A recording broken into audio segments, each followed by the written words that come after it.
കുറേ പേര് വിശ്വാസികളെന്ന് പറഞ്ഞ് ഇരിക്കും, അവരിങ്ങനെ ഇരിക്കും. പക്ഷെ ഒരിക്കലും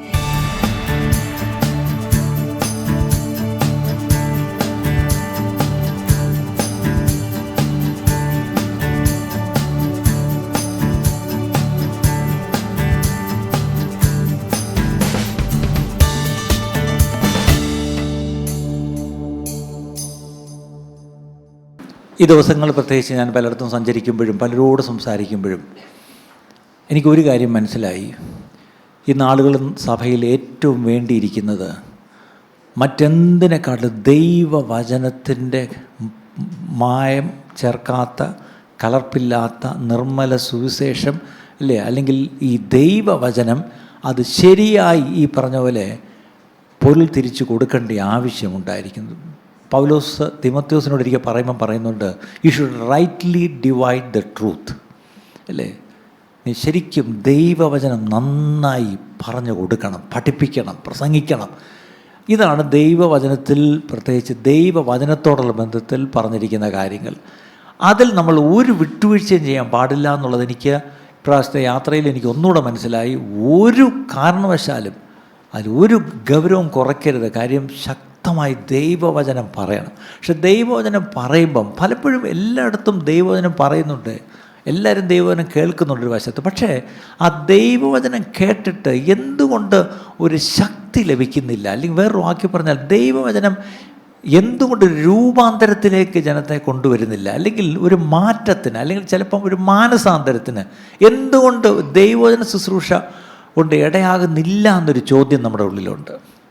അപ്പോൾ അതിന് കഴിഞ്ഞ ദിവസങ്ങളിൽ ഇവിടെ ഞങ്ങൾ ഡിവോഷനിൽ ഒരു കുറേ ആഴ്ചകളായിട്ട് ഞങ്ങൾ പഠിക്കുന്നൊരു വിഷയമുണ്ട്. അത് ഞങ്ങൾ ആഴത്തിൽ പഠിച്ചു പോയപ്പോൾ ദൈവവചനത്തിൽ അതിനുള്ള ഉത്തരമുണ്ട്. ഇതൊക്കെ മുൻകൂട്ടി കണ്ട് ഇങ്ങനൊരു കാലം വരും, അന്ത്യകാലത്തിൻ്റെ ചില ലക്ഷണങ്ങളായിട്ട് പൗലോസൊക്കെ എടുത്തെഴുതിയിട്ടുണ്ട്. അപ്പം അവിടെയൊക്കെ എന്താണ് അതിന് പരിഹാരം എന്നുള്ളത് വ്യക്തമായി അപ്പോസ്തലന്മാർ നമുക്ക് എഴുതി തന്നിട്ടുണ്ട് പ്രിയപ്പെട്ടവർ. അതുകൊണ്ട് ഇന്ന് നമുക്ക് ദൈവവചനത്തിലേക്ക് നമുക്ക് നോക്കാം. എന്തുകൊണ്ട് ഇന്നത്തെ പ്രസംഗപീഠങ്ങൾ ഇങ്ങനെ ശുഷ്കമായിരിക്കുന്നു? എന്തുകൊണ്ട് ഇങ്ങനെ പ്രസംഗപീഠങ്ങൾ ബലഹീനമായിരിക്കുന്നു? എന്തുകൊണ്ട് ഇങ്ങനെ പ്രസംഗപീഠങ്ങൾ ചത്തതായിരിക്കുന്നു? എന്തുകൊണ്ട്? Why dead pulpits? Why pulpits are so weak എന്ന് ചോദിച്ചാൽ അതിന് ചില ഉത്തരങ്ങൾ നമ്മൾ കണ്ടെത്തിയേ പറ്റൂ. ആ ഉത്തരങ്ങൾ ഇതാണ്. ഇന്ന് പ്രസംഗങ്ങളിലൂടെയൊക്കെ ഒരുപാട് നമുക്ക് അറിവ് ലഭിക്കുന്നു, ശരിയല്ലേ? ഇന്ന് യൂട്യൂബിൽ തന്നെ നിങ്ങൾ പലരും പ്രസംഗം കേൾക്കുന്നത് കുറേ അറിവ് കിട്ടാൻ വേണ്ടിയാണ്. അതാ സത്യം. പ്രസംഗകരും പ്രസംഗം കേൾക്കും എന്തിനാണെന്നറിയാം? പ്രസംഗിക്കാൻ. എവിടെന്നെങ്കിലേക്ക് എന്തെങ്കിലും പഠിച്ചിട്ട് വേണ്ടേ പ്രസംഗിക്കാൻ അല്ലേ? അപ്പം കൂടുതൽ അറിവിന് വേണ്ടിയാണ്. ഇപ്പം ഇന്നത്തെ ദിവസം സത്യം പറഞ്ഞാൽ ഒരുപാടടുത്ത് പ്രസംഗം നമ്മുടെ അതിർത്തിയിലെ യുദ്ധമായിരിക്കും അല്ലേ? അപ്പോൾ എന്തെങ്കിലും ഒരു വിഷയം കിട്ടാൻ കാത്തിരിക്കുക. ഇപ്പം യുദ്ധങ്ങളും യുദ്ധശ്രുതികളും ഇന്ന് അതായിരിക്കും കുറിവാക്യം. അത് കുഴപ്പമില്ല, ശരിയാണ്. കാര്യം ഒരു പ്രവചന നിവൃത്തിയും കൂടെയാണ് നമ്മൾ കാണുന്നത്. പക്ഷേ യുദ്ധവും യുദ്ധശ്രുതി ഇപ്പം മാത്രമല്ല, അത് എപ്പോഴും യുദ്ധങ്ങൾ നടക്കുന്നുണ്ട് അല്ലേ? അതിപ്പം ഈ പറഞ്ഞാൽ കൂടി വരുന്നു എന്നുള്ളത് സത്യമാണ്. മാത്രമല്ല എവിടെയെങ്കിലും ഒരു യുദ്ധം നടന്ന് നമ്മുടെ കൺമുമ്പിൽ അതിപ്പം കാണത്തക്ക ഒരു രീതിയൊക്കെ ഇപ്പം നമ്മുടെ ഇടയിലുണ്ട്. പണ്ടൊക്കെ ഇത് ശ്രുതി എത്തുമ്പോഴത്തേക്കും മാസങ്ങളെടുക്കും, ഒത്തിരി പേര് അറിയത്തോലുമില്ല യുദ്ധം. പക്ഷെ ഇപ്പം അങ്ങനെയല്ല, എവിടെയെങ്കിലും ഒരു വെടി പൊട്ടിയാൽ ഉടൻ നമ്മൾ അറിയുന്നു. ഇത്രയും നമ്മൾ അറിഞ്ഞിട്ടും അതനുസരിച്ച് നമ്മുടെ ജീവിതത്തിൽ ഒരു ദൈവഭയവും ഈ പറഞ്ഞ പോലെ ഒരു എന്താ പറഞ്ഞാൽ നമ്മുടെ ജീവിതം ഒന്ന് സൂക്ഷിക്കുവാൻ, ഒന്ന് ക്രമപ്പെടുത്തുവാൻ, ഒന്ന് മാനസാന്തരപ്പെടുവാൻ ഒക്കെ ഒരു മനസ്സ് നമ്മൾ വയ്ക്കുന്നുണ്ടോ പ്രിയപ്പെട്ടവരെ? അതിൻ്റെ അർത്ഥം നമ്മൾ അറിവിന് വേണ്ടി വചനം കേൾക്കുകയാണോ എന്നൊരു ചോദ്യം നമ്മളോട് ചോദിക്കേണ്ടിയിരിക്കും. ഇന്നത്തെ പ്രസംഗങ്ങളിലുള്ള ഒരു കമ്പാരിസനാണ് ഞാൻ ഈ പറഞ്ഞു പോകുന്നത്. ടു മച്ച് ഓഫ് ഇൻഫർമേഷൻ, ഒരുപാട് അറിവ് നമുക്ക് വചനത്തിലൂടെ കിട്ടുന്നു, പക്ഷേ ടു ലിറ്റിൽ ഇൻസ്പിറേഷൻ. അതാണ് പ്രശ്നം. ഒരുപാട് അറിവ് കിട്ടുന്നു, പക്ഷേ എന്ത് കിട്ടുന്നില്ല? ഒരു പ്രചോദനം ഉൾക്കൊള്ളുന്നില്ല. പ്രസംഗം കേട്ടിട്ട് ഇന്ന് ഞാൻ സഭയിൽ പോയി, പക്ഷേ ഇന്നൊരു പ്രസംഗം ഞാൻ കേട്ടു, ഞാനവിടെ ഇരുന്ന് വിറച്ചുപോയി, ഞാൻ കരഞ്ഞു, ഞാനവിടെ കുനിഞ്ഞിരിക്കുകയായിരുന്നു. ഞാൻ അവിടെ ഇരുന്നുകൊണ്ട് ഞാൻ തീരുമാനമെടുത്തു, കർത്താവേ ഞാനിങ്ങനെ ജീവിക്കത്തില്ല, ഞാൻ എൻ്റെ ജീവിതത്തിലൊരു മാറ്റം എനിക്ക് ആവശ്യമുണ്ട് എന്ന് ഞാൻ തീരുമാനമെടുത്തു എന്ന് പറഞ്ഞ സാക്ഷ്യങ്ങൾ ഞാൻ കേട്ടിട്ടുണ്ട്. പക്ഷെ ഞാൻ ചോദിച്ചോട്ടെ, നമ്മളിന്ന് എത്രയോ പ്രസംഗം കേൾക്കുന്നു, ആ പ്രസംഗത്തിനൊത്തവണ്ണം നമ്മുടെ ജീവിതത്തിൽ ഒരു തീരുമാനമെടുത്ത് ഒരു രൂപാന്തരത്തിന് കാരണമായി തീരുന്നുണ്ടോ പ്രിയപ്പെട്ടവരെ?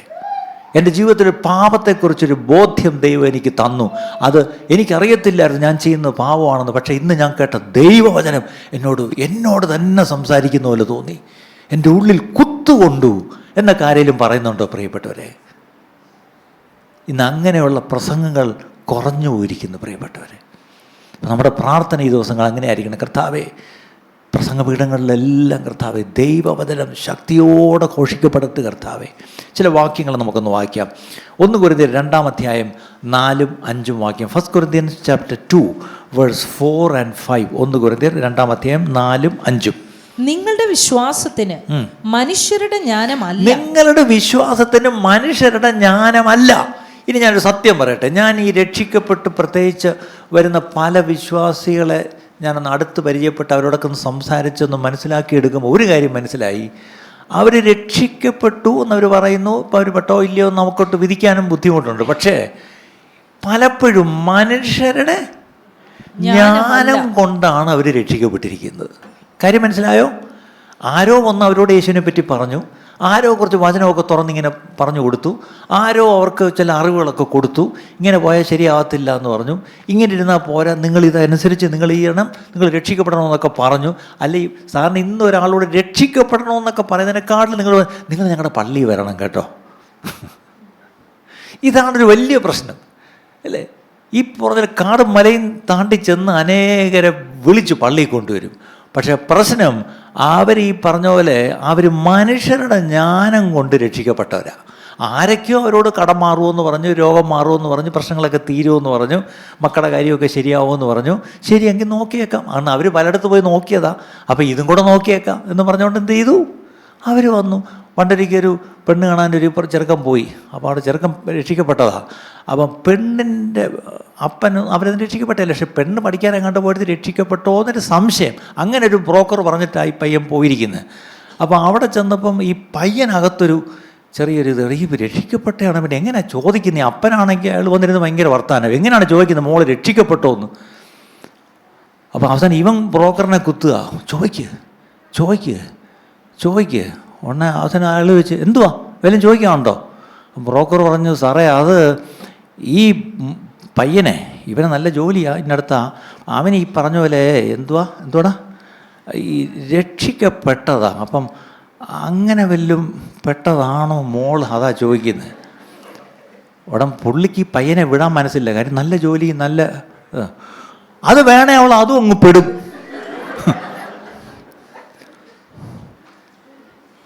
അങ്ങനെ രക്ഷിക്കപ്പെട്ടവരൊക്കെ ഒന്ന് കൈപോക്കിക്കേ. ഇനി വേറെ കുറേ പേര് സഭയ്ക്കകത്തിരിപ്പുണ്ട്.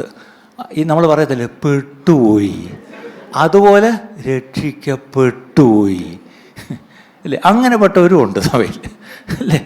അപ്പം ഞാൻ ചോദിച്ചോട്ടെ, ഇത് മനുഷ്യരുടെ ജ്ഞാനം കൊണ്ടല്ല ഒരുവൻ രക്ഷിക്കപ്പെടേണ്ടത്. ഇന്നത് നിങ്ങൾ മനസ്സിലാക്കണം. ഇത് കേൾക്കുമ്പോൾ നിങ്ങളോട് തന്നെ ചോദിക്കണം, കർത്താവേ ഞാൻ രക്ഷിക്കപ്പെട്ടയാണോ? ഈ പ്രസംഗം കഴിയുമ്പോൾ കുറേ പേര് നിങ്ങളുടെ രക്ഷയെ സംശയിച്ചു തുടങ്ങും. എങ്കിൽ രക്ഷപ്പെട്ടു. കാര്യം എന്താ? നമ്മൾ ശരിയായി രക്ഷിക്കപ്പെടും. അപ്പം മനുഷ്യരുടെ ജ്ഞാനമല്ല നിങ്ങളുടെ വിശ്വാസത്തിന് കാരണം, പകരം ദൈവത്തിൻ്റെ ശക്തി ആധാരമായിരിക്കും. കണ്ടോ? നമ്മുടെ വിശ്വാസത്തിന് ആധാരം ദൈവത്തിൻ്റെ ശക്തിയായിരിക്കണം, മനുഷ്യരുടെ ജ്ഞാനമായിരിക്കരുത്. എത്ര പേര് രാമയും പറയൂ അതിന്? ഞാനിന്ന് ദിവസങ്ങളും ചെക്ക് ചെയ്യുക, കർത്താവെ ഒത്തിരി പേര് വിശ്വസിക്കുന്ന, എല്ലാവരും ഇപ്പം അങ്ങ് വിശ്വാസികളാണ്. ആരാ വിശ്വാസി? എല്ലാം വിശ്വാസികളാണ് അല്ല? ഇവിടെ ഇരിക്കുന്ന അവിശ്വാസികൾ വല്ലതും ഉണ്ടോ? ഇല്ല, എല്ലാം വിശ്വാസികളാണ്. നിങ്ങളുടെ വിശ്വാസത്തിൻ്റെ ആധാരം എന്തുവാ?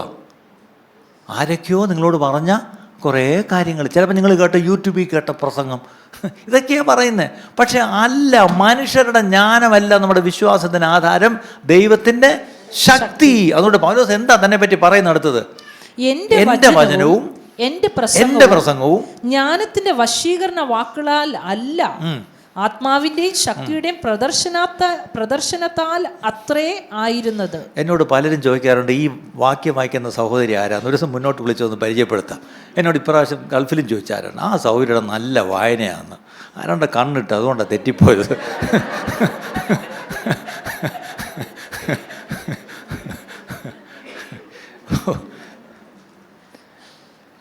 പൗലോസ് പറയുക, പൗലോസിന് വളരെ എന്താ പറഞ്ഞ കർശന ഒരു ഇതുണ്ട്, ഒരു കാരണവശാലും നിങ്ങളുടെ വിശ്വാസത്തിന് മനുഷ്യരുടെ ജ്ഞാനം കാരണമായിരിക്കരുത്, ആധാരമായിരിക്കരുത്. പകരം ദൈവശക്തി ആയിരിക്കണം. അതുകൊണ്ട് ഞാനൊരു തീരുമാനം എടുത്തു. എൻ്റെ വചനം, അതായത് എൻ്റെ വചനം എന്ന് പറഞ്ഞാൽ ഞാൻ പറയുന്ന ദൈവവചനം, അടുത്തത് എൻ്റെ പ്രസംഗം. ഇങ്ങനെ അപ്പോസ്തലനാണല്ലോ, എപ്പോഴും വചനവും പ്രസംഗവുമാണല്ലോ. എൻ്റെ വചനവും പ്രസംഗവും ജ്ഞാനത്തിൻ്റെ വശീകരണ വാക്കുകളാൽ അല്ല. അപ്പം എൻ്റെ അർത്ഥം പ്രസംഗത്തിന് അങ്ങനെ ഒരു കുഴപ്പമുണ്ട്. എന്താണ്? ജ്ഞാനം കൊണ്ട് ഞാൻ നല്ലവണ്ണം വശീകരിച്ച് പ്രസംഗിച്ച് ആൾക്കാരെ ഇങ്ങ് കൂട്ടാം. അവർ വിചാരിക്കുന്നത് ഞങ്ങൾ വിശ്വാസത്തിൽ വന്നു എന്നൊക്കെയാണ്. പക്ഷെ പൗലോസ് പറയാ, നിങ്ങൾ ആ വിശ്വാസത്തിൽ വന്നതിന്, നിങ്ങളുടെ വിശ്വാസത്തിന് കാരണം മനുഷ്യരുടെ ജ്ഞാനമാണ്. അവിടെ ഞാനൊരു തീരുമാനം എടുക്കുക. ഈ ഞാനൊരിക്കലും പ്രസംഗിക്കുമ്പോഴും, ഞാൻ ഈ പറഞ്ഞ പോലെ വചനം പറയുമ്പോഴും ഒരിക്കലും ഈ പറഞ്ഞ ജ്ഞാനത്തിൻ്റെ വശീകരണ വാക്ക് ഉപയോഗിക്കത്തില്ല. പകരം ആത്മാവിൻ്റെയും ശക്തിയുടെയും പ്രദർശനത്താലത്രേ. അപ്പം നോക്കിയേ, നമ്മുടെ പ്രസംഗവും നമ്മുടെ വചനവും വചന ശുശ്രൂഷയൊക്കെ എന്തായിരിക്കണം? ആത്മാവിൻ്റെയും ശക്തിയുടെയും പ്രദർശനം. അതിൻ്റെ അർത്ഥം കുറച്ചുകൂടെ നമ്മുടെ വാട്സ് കൂട്ടിയാൽ മതിയോ? അതോ കുറച്ചുകൂടെ വൈബ്രേഷൻ ഇടണോ? ഇന്ന് ഈ പ്രസംഗത്തിൻ്റെ ഇതൊന്ന് ശക്തി കൂട്ടാൻ വേണ്ടി ഇങ്ങനെയൊക്കെ ഓരോ ടെക്നിക്സൊക്കെയാണ് ഓരോരുത്തർ ചെയ്യുന്നത്. അതൊന്നുമല്ല വേണ്ടത്. ചിലപ്പം വലിയ ശബ്ദം കാണത്തില്ല, വലിയ ഒച്ച കാണത്തില്ല, വലിയ ഇളക്കപ്പെരുപ്പം കാണത്തില്ല. പക്ഷേ ചില വചനം കേട്ടാലുണ്ടല്ലോ, നമുക്കിരിക്കാൻ പറ്റത്തില്ല. നമ്മുടെ ഉള്ളം ഇങ്ങനെ കത്തും.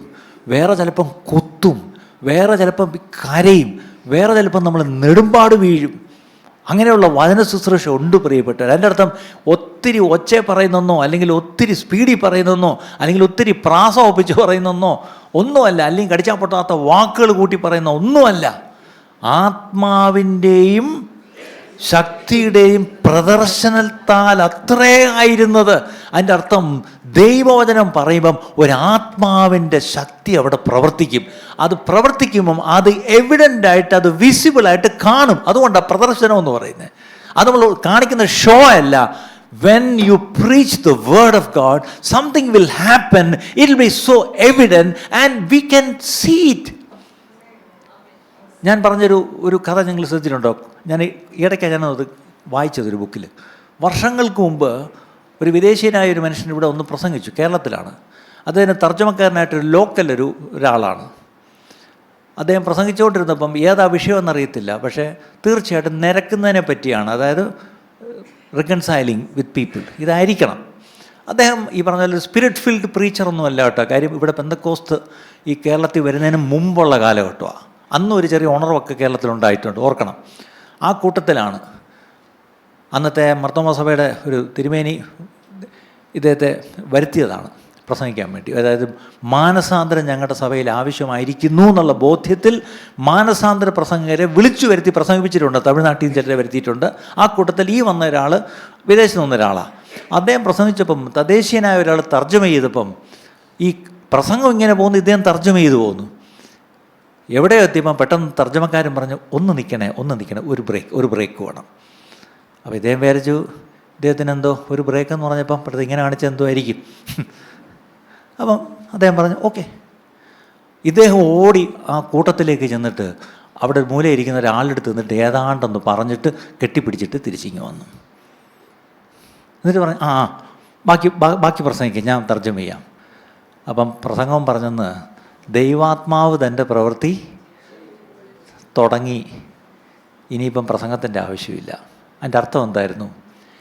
ഇദ്ദേഹം മനുഷ്യരോട് നിരക്കുന്ന കാര്യമായിരിക്കാം പ്രസംഗിച്ചത്. അത് ഈ മനുഷ്യൻ തർജ്ജമ ചെയ്യുക. പക്ഷേ തർജ്ജമക്കാരന് എന്നെ കുത്തുകൊണ്ടു.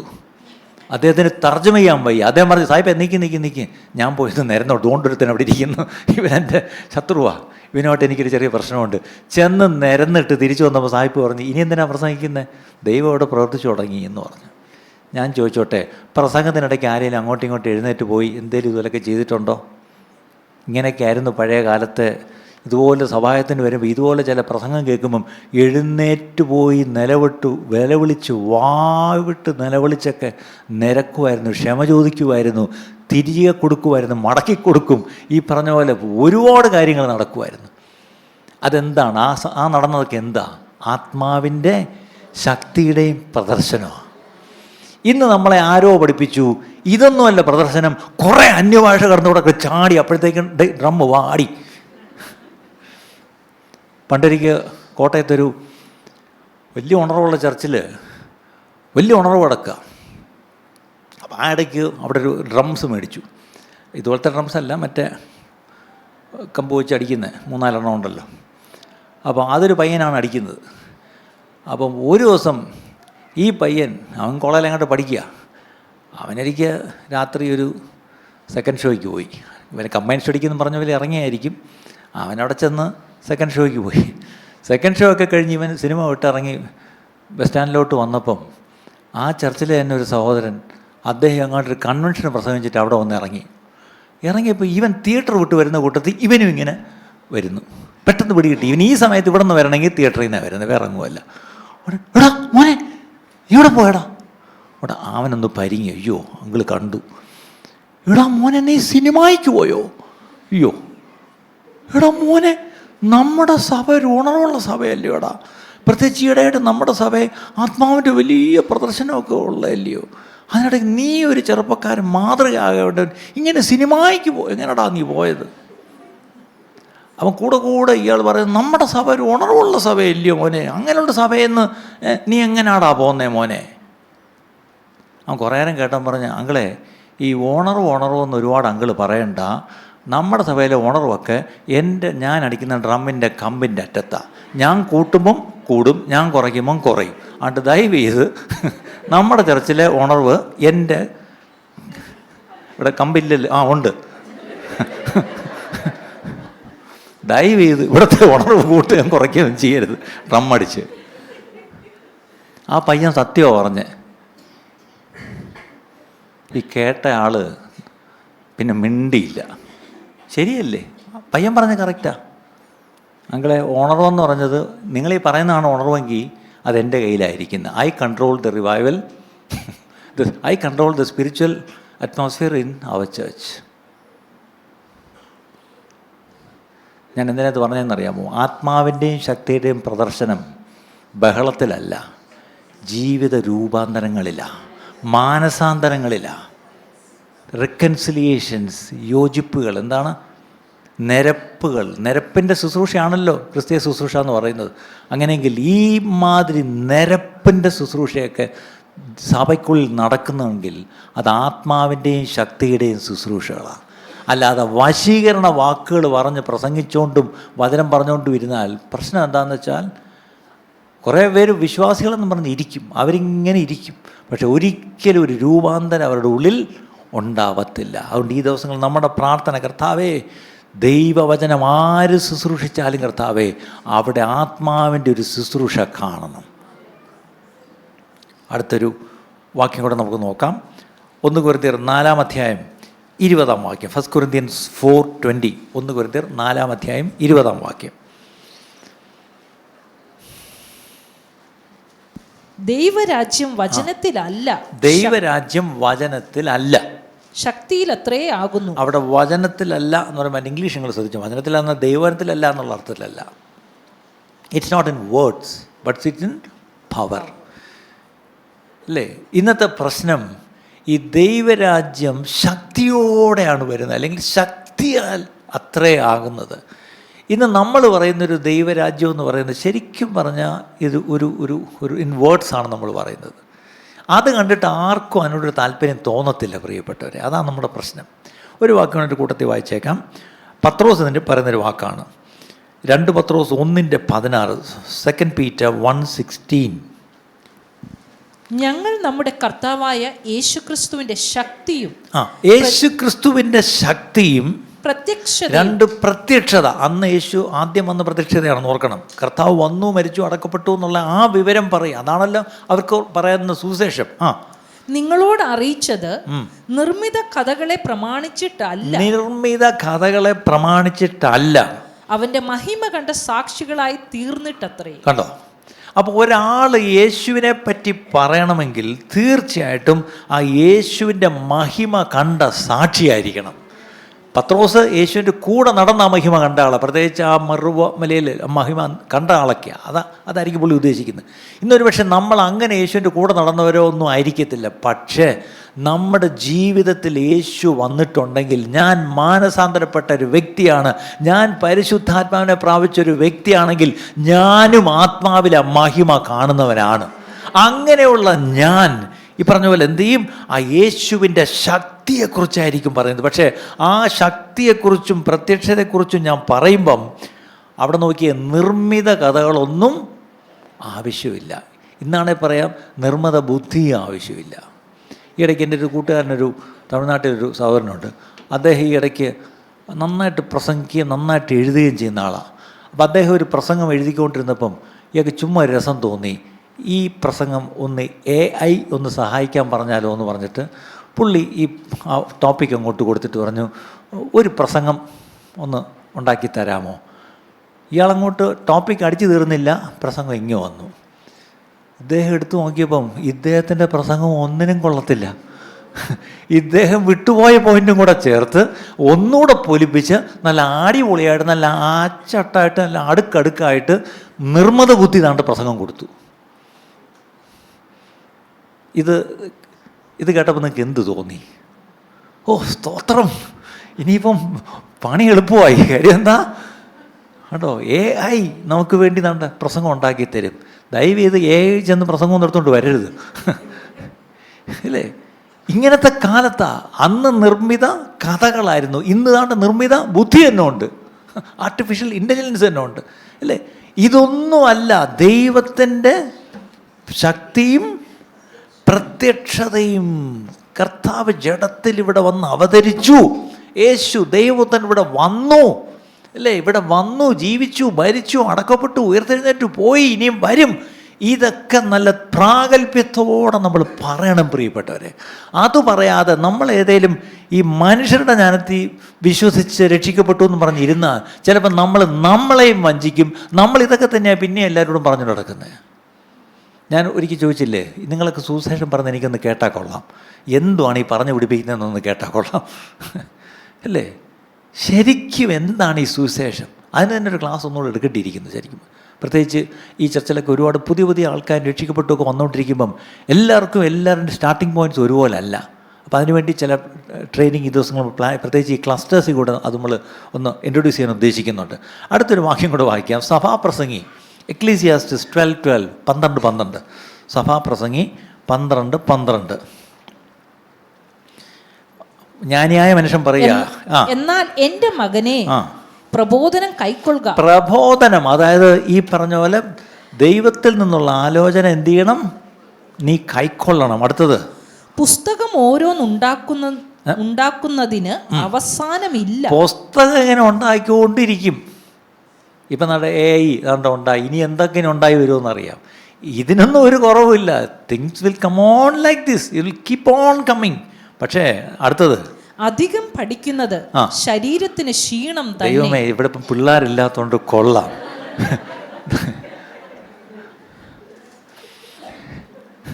ഇന്ന് മിക്കവാറും പിള്ളേർ വീട്ടിൽ ഇന്ന് കേട്ടല്ലോ പാസ്റ്റർ പറഞ്ഞ്, അധികം പഠിക്കുന്നത് ശരീരത്തിന് ക്ഷീണം.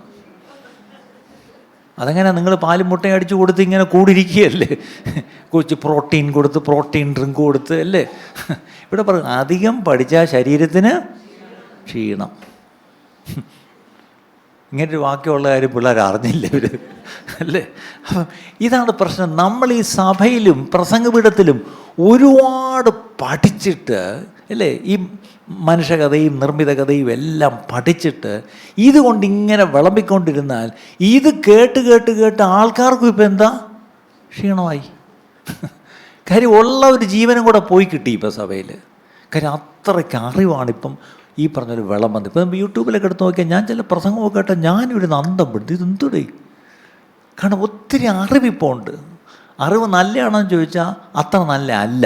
വേറെ ചില വാക്യങ്ങൾ നമുക്ക് നോക്കാം. ഈ അറിവിനുള്ള പ്രശ്നം എന്താണെന്നറിയുമോ? അറിവ് നോളജ് പഫ്സ് ഓഫ് എന്നാണ്, അല്ലേ? അപ്പോൾ ഇന്ന് ഒരുപാട് ദൈവസഭയ്ക്കുള്ളിൽ എല്ലാവർക്കും അങ്ങ് അറിവാണ്. ഈ അറിവ് കയറി തല വലുതായി പോകുന്നതല്ലാതെ ഇങ്ങോട്ട് രൂപാന്തരം ഉണ്ടാകുന്നില്ല എന്നുള്ള വലിയൊരു സത്യവും നമ്മുടെ ഇടയിലുണ്ട് പ്രിയപ്പെട്ടവരെ. അപ്പം ഇവിടെ എന്തായിരുന്നു പ്രശ്നം? To much of information but very less or very little inspiration. ഒരു ദൈവവചനം എവിടെയെങ്കിലും കേൾക്കുമ്പം വി ഷുഡ് ബി ഇൻസ്പയർഡ്. ഓ, ഞാനത് കേട്ടു, ഇൻസ്പയർഡായിപ്പോയി എന്ന് നമുക്ക് പറയാൻ കഴിഞ്ഞെങ്കിൽ അത് ദൈവവചനമായിരുന്നു. അല്ലാന്നുണ്ടെങ്കിൽ ഞാൻ നന്നായിട്ട് നോട്ട് എഴുതിയെടുത്തു, ഞാനെടുത്ത് എന്ത് ചെയ്തു, ഒത്തിരി പേർക്ക് അങ്ങോട്ടും ഇങ്ങോട്ടും ഞാൻ ഫോർവേഡ് ചെയ്തു. പക്ഷേ അത് ഇൻസ്പിറേഷനൊന്നും അല്ല ശരിക്കും പറഞ്ഞാൽ. അത് കുറേ ഇൻഫർമേഷൻ നിങ്ങൾക്ക് കിട്ടി. ഇൻഫർമേഷൻ ഇപ്പോൾ ഒരു പുതിയ വാക്കാണ് ഇൻഫർമേഷൻ ഓവർലോഡ്, അല്ലേ? അങ്ങനെ ഒരു കാലത്ത് നമ്മൾ ജീവിക്കുന്നത്. ഇൻഫർമേഷൻ ഓവർലോഡ് ഒത്തിരി ആയിപ്പോയി. ദൈവവചനത്തിൻ്റെ ഇൻഫർമേഷൻ ഇപ്പോൾ ഒത്തിരി ഓവർലോഡാണെന്ന് ഞാൻ പറയും. പണ്ടൊക്കെ എവിടെയെങ്കിലും വണ്ടിയും വെള്ളവും കയറി ചെന്നൊരു പ്രസംഗം കേൾക്കണം, ഒരു കൺവെൻഷൻ കേൾക്കണം, അല്ലേ, ഒരു പ്രസംഗം അങ്ങനെ കേൾക്കണം, അത്രയൊക്കെ ഉള്ളൂ ചാൻസ്. പിന്നെ ഞായറാഴ്ച അവരുടെ ഉപദേശം മാത്രമേ കേൾക്കാനുള്ളൂ. ഇപ്പോഴങ്ങനെയാണോ? ഇപ്പം നിങ്ങൾ മിനിറ്റിന് മിനിറ്റ് എത്ര ഉപദേശമാരാണ് കേൾക്കുന്നത്? ആലോചിച്ച് നോക്കി. പള്ളി രാവിലെ വരുന്നതിന് മുമ്പ് തന്നെ 4 എണ്ണം കേട്ടേച്ചാ വരുന്നത്, അല്ലേ? അപ്പോൾ ശരിക്കും പറഞ്ഞ ഇൻഫർമേഷൻ ഓവർലോഡാണ് ഇത്രയും കേട്ടിട്ട്. അപ്പം ഇതെല്ലാം കേൾക്കുന്നതിലല്ല കാര്യം. ഇൻസ്പിറേഷൻ എനിക്കുണ്ടാവണം. അത് ആത്മാവിൻ്റെ വചനം അല്ലെങ്കിൽ ആത്മാവിൻ്റെ ശക്തിയുടെ പ്രദർശനം ആ വചനത്തിലൂടെ ഉണ്ടാവുന്നുള്ള കാര്യം മറക്കരുത്. രണ്ടാമതൊരു പോയിൻ്റ്, എന്തുകൊണ്ട് ഇന്ന് ഒരു ചത്ത പ്രസംഗങ്ങൾ അല്ലെങ്കിൽ ചത്ത പ്രസംഗപീഠമെന്ന് ചോദിച്ചാൽ, too much of oratory skill but too little prophetic voice. എന്താണ്? നല്ല ഈ പറഞ്ഞ പോലെ എന്താണ്, നല്ല വചനത്തിൻ്റെ വാഗ്വൈഭവം, അല്ലേ? വാഗ്വൈഭവം എന്നാണ് കറക്റ്റ് വാക്ക്. ഒറേറ്ററി സ്കിൽസ് എന്ന് പറഞ്ഞാൽ എന്താണ്? നല്ല പറഞ്ഞ് പിടിപ്പിക്കാം, അറിയാം എന്നൊക്കെ പറയത്തില്ലേ? അതുപോലെ നല്ല സ്കിൽസ് വരുന്നുണ്ട്. പക്ഷേ എന്തില്ല? പ്രൊഫറ്റിക് വേർഡ്, ഒരു ദൈവശബ്ദം. സഭയോട് ആത്മാവ് പറയുന്നത് ചെവിയുള്ളവൻ കേൾക്കട്ടെ, അതാണ് ഈ പറഞ്ഞ പ്രൊഫറ്റിക് വേർഡ്, അല്ലേ? അങ്ങനെയുള്ള പ്രൊഫറ്റിക് വേർഡ്, ആത്മാവ് പറയുന്ന ദൈവശബ്ദം സഭയിൽ കേൾക്കുന്നില്ല. പക്ഷെ സഭയിൽ ഒത്തിരി സെർമൻസ്, പ്രസംഗങ്ങൾ കേൾക്കുന്നുണ്ട്. അതാണ് സത്യം. ഇനി സഭയിൽ വന്ന് കേട്ടില്ലെങ്കിൽ നമുക്ക് യൂട്യൂബിലും അവിടെ ഇവിടെ ഇഷ്ടംപോലെ പ്ലാറ്റ്ഫോംസിൽ നമുക്ക് സെർമൻസ് കിടപ്പുണ്ട്. പക്ഷെ ഞാനിപ്പോഴും പറയുന്നു, ഈ സെർമൻസ് അവിടെ കിടക്കട്ടെ, പക്ഷേ is the Lord speaking to you, അല്ലേ? Are you hearing the voice of the Holy Spirit as a church? Are you hearing the Holy Spirit? പരിശുദ്ധാത്മാവ് പറയുന്നത് കേൾക്കുന്നുണ്ടോ? പക്ഷേ ഈ വാഗ്വൈഭവങ്ങൾ മാത്രമേ നമ്മൾ പലപ്പോഴും കേൾക്കുന്നുള്ളൂ. 1 കൊരിന്ത്യർ 1:17 പൗലോസ് ഈ പറയുമ്പോഴെല്ലാം തൻ്റെ ഒരു സാക്ഷ്യം കൂടെ ചേർത്തായി പറയുന്നത്. 1 കൊരിന്ത്യൻസ് 1:17, 1 കൊരിന്ത്യർ 1:17. സ്നാനം കഴിപ്പിപ്പാൻ അല്ല, സുവിശേഷം അറിയിപ്പാൻ അത്രേ ക്രിസ്തുവിനെ അയച്ചത്. ക്രിസ്തുവിന്റെ ക്രൂശ് വ്യർത്ഥമാക്കാതിരിക്കേണ്ടതിന് വാക്ചാതുര്യത്തോടെ അല്ല താനും. ഉണ്ടോ? ഈ പൗലോസിൻ്റെ ഒരു ശൈലിയൊക്കെ നിങ്ങൾ വിചാരിക്കുന്നില്ല. ഇദ്ദേഹത്തിൻ്റെ എഴുത്ത് നല്ലതാ, കട്ടിയാ, പക്ഷേ ഇദ്ദേഹത്തിൻ്റെ സംസാര സ്കില്ല് വളരെ മോശമായിരുന്നെന്നാണ് പറയുന്നത്. കേട്ടാൽ ഭയങ്കര ബോറിംഗ് ആയിരുന്നു. ഒട്ടും ഒരു അട്രാക്റ്റീവ് അല്ലായിരുന്നു ഹിസ് വേ ഓഫ് സ്പീക്കിംഗ്. പക്ഷേ വളരെ പവർഫുള്ളാണെന്നുള്ളത് നമുക്കറിയാം, അല്ലേ? അപ്പോൾ ഇദ്ദേഹം പറയുക, അതിനൊരു കാരണം തന്നെ പുള്ളി പറയുക, ഈ പറഞ്ഞ പോലെ സുവിശേഷം അറിയിക്കാനാണ് എന്നെ ദൈവം അയച്ചത്. പക്ഷേ ഒരു കാര്യം, ഞാൻ ഈ സുവിശേഷം അറിയിക്കുമ്പം ക്രിസ്തുവിൻ്റെ ക്രൂശ് വ്യർത്ഥമായി പോരുത്. ഞാൻ എല്ലാം പറഞ്ഞ് അവസാനം ക്രൂശ് ഔട്ടായിപ്പോയി, അല്ലേ? അങ്ങനെ വരരുത്. അതുകൊണ്ട് ഞാൻ എന്ത് ചെയ്യും? ക്രൂശ് വ്യർത്ഥമാകാതിരിക്കണമെങ്കിൽ ഞാൻ ഈ സുവിശേഷത്തിൽ അത്ര വാക്ചാതുര്യമൊന്നും ഇല്ലാതെ പറയും. നമ്മൾ വിചാരിക്കുന്ന ഈ മസാലയും ഒക്കെ ഇട്ട് ചേർത്താലേ ഈ സംഭവം നമ്മൾ ഈ സുവിശേഷത്തെ എങ്ങനെയെങ്കിലും ഒന്ന് അട്രാക്റ്റീവ് ആക്കാനാണ് നമ്മൾ ശ്രമിക്കുന്നത്, അല്ലേ? പക്ഷെ ഇവിടെ പൗലോസിൻ്റെ ഒരു പാഠം നോക്കിയേ. ഞാൻ ഈ സുവിശേഷം പറയുമ്പം ഒത്തിരി വാക്ചാതുര്യമൊന്നും ഞാൻ എടുക്കത്തില്ല. കാര്യം എന്താണെന്നറിയാം? അങ്ങനെ ഞാൻ ഒത്തിരി വാക്ചാതുര്യത്തോടെ അങ്ങ് സുവിശേഷം പറഞ്ഞാൽ ക്രൂശ് ഔട്ടായി പോവും. ഇതൊരു വലിയ സത്യമാണ്. ഇന്ന് പ്രസംഗം കേൾക്കുന്നവർക്കും ക്രൂശ് കേൾക്കണ്ട, ശരിയല്ലേ? ക്രൂശിക്കപ്പെടേണ്ട ആവശ്യം ആർക്കും ഇന്ന് കേൾക്കണ്ട. പക്ഷെ എല്ലാവർക്കും കേൾക്കേണ്ട എന്താ? വാക്ചാതുര്യത്തോടെയുള്ള ഒരു പ്രസംഗമാണ് കേൾക്കേണ്ടത്. പൗലോസ് എടുത്തു പറയുക, no I make it a point whenever I preach the gospel, I make sure I avoid these oratory skills. കാര്യം എന്താ? If I do, I may lose the power of the cross. ക്രൂശിൻ്റെ ശക്തി വ്യർത്ഥമായി പോകും. അടുത്തത് 1 കൊരിന്ത്യർ 2-ാം അധ്യായത്തിലേക്ക് വന്നേ, അതിൻ്റെ 1-ാം വാക്യം വായിച്ചേ.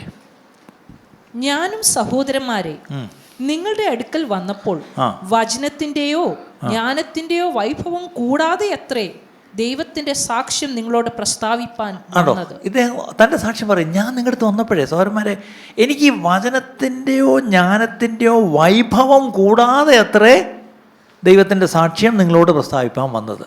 അതിൻ്റെ അർത്ഥം പുള്ളി പറയാ, ഞാൻ നിങ്ങളുടെ അടുത്ത് വന്നപ്പം ഇതൊന്നും എനിക്കിങ്ങനെ പറഞ്ഞു പിടിപ്പിക്കാൻ അറിയത്തില്ല. ഇത് പറയുന്ന ആൾ ആരാന്നറിയാമോ? അദ്ദേഹം ഗമാലിയേൽ എന്ന് പറഞ്ഞ PhD ഗൈഡിൻ്റെ കീഴിൽ ചെന്ന് ഏതാ അവിടുത്തെ ഹീബ്രു യൂണിവേഴ്സിറ്റീസിലെ 2ാമത്തെ വലിയ യൂണിവേഴ്സിറ്റിയാണ് ഈ തർസോസിലെ യൂണിവേഴ്സിറ്റി. അവിടെ ചെന്ന് PhD എടുത്ത ആളാണ്. അതിൻ്റെ അർത്ഥം ജ്ഞാനത്തിൻ്റെ ഇനി അതിൻ്റെ മുകളിൽ ഡിഗ്രി ഇല്ല, അത്രയ്ക്ക് വലിയൊരു ഡിഗ്രി എടുത്ത ആളാണ്. പക്ഷെ അയാൾ പറയാ, രക്ഷിക്കപ്പെട്ട് കഴിഞ്ഞപ്പം ഈ യേശുവിനെ പ്രസംഗിക്കാൻ വന്നപ്പം ഞാൻ എന്ത് ചെയ്യുക, അതിൻ്റെ ഒരു വൈഭവവും എടുത്തിട്ടില്ല. ആലോചിച്ച് നോക്കിയ പ്രിയപ്പെട്ടവരെ, നമുക്കെങ്ങാനും ഒരു ഡിഗ്രി എങ്ങാനും ഉണ്ടായിരുന്നെങ്കിൽ ആലോചിച്ച് നോക്കി,